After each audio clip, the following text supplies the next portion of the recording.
Title: The Crossroads of Life. In the bustling city of Maple Grove, 35-year-old Clara Mitchell lived a life that many envied on the surface.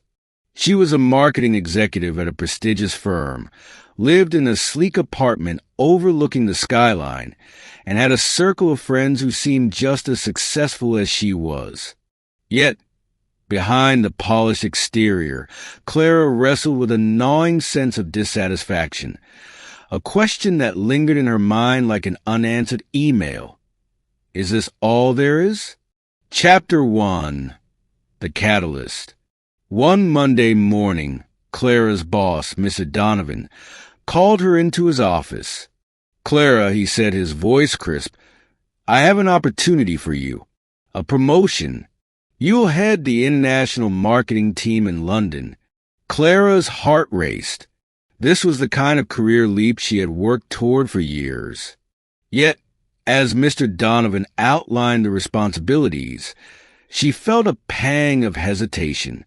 Accepting the promotion meant leaving behind everything: her friends, her aging parents, and her boyfriend Ethan.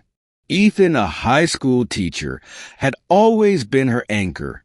They had talked about settling down, perhaps starting a family. But how would that fit with her new role, which demanded constant travel and late-night meetings?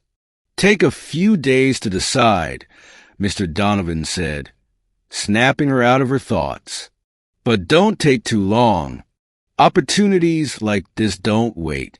Chapter 2. The Echoes of the Past. That evening, Clara visited her parents. Her mother, now retired, was tending to her garden, while her father, a retired mechanic, tinkered with an old radio in the garage. Over dinner, Clara broached the topic of the promotion. "It's a great opportunity," her father said, nodding. "But remember, Clara, success isn't just about climbing ladders. It's about finding balance." Her mother chimed in, "And don't forget Ethan. You two have something special." Clara sighed. The conversation reminded her of a time when she was 19 and chose marketing over art, her true passion. She had loved painting, but practicality had won. Was she repeating the same mistake now? Choosing ambition over happiness? Chapter 3. The Moral Dilemma. Meanwhile, at work, Clara was grappling with another challenge. A junior colleague, Priya, had confided in her about a toxic team leader who was bullying her. Clara wanted to help, but speaking up could jeopardize her promotion. Mr. Donovan had a reputation for favoring loyalty over whistleblowing. In her gut, Clara knew what was right, but the stakes were high. Could she risk her career to stand up for Priya? Chapter 4. The Crossroads.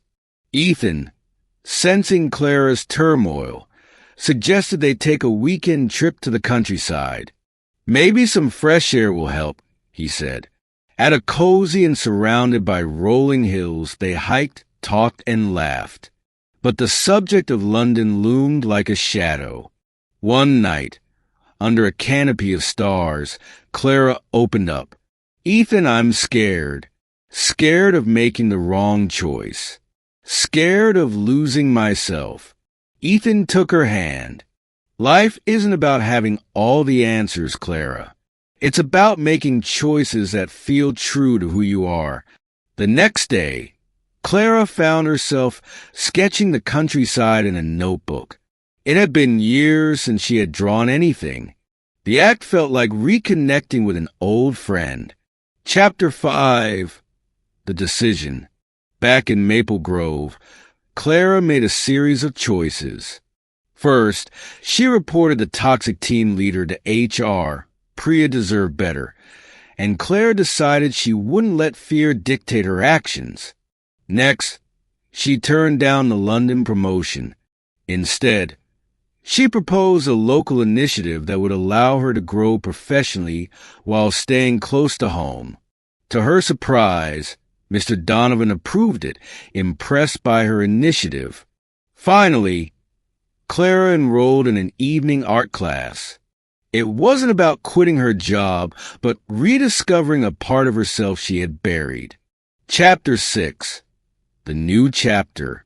Months later, Clara found herself happier than she had been in years. She and Ethan were planning their wedding. Her new project at work was thriving, and she had even held a small art exhibit at a local gallery. Clara realized that life wasn't about choosing one path over another. It was about creating her own. By listening to her inner voice and balancing ambition with authenticity, she had found her way. As she stood in her studio one evening, finishing a painting of the countryside, she thought, this is what fulfillment feels like, not a destination, but a journey.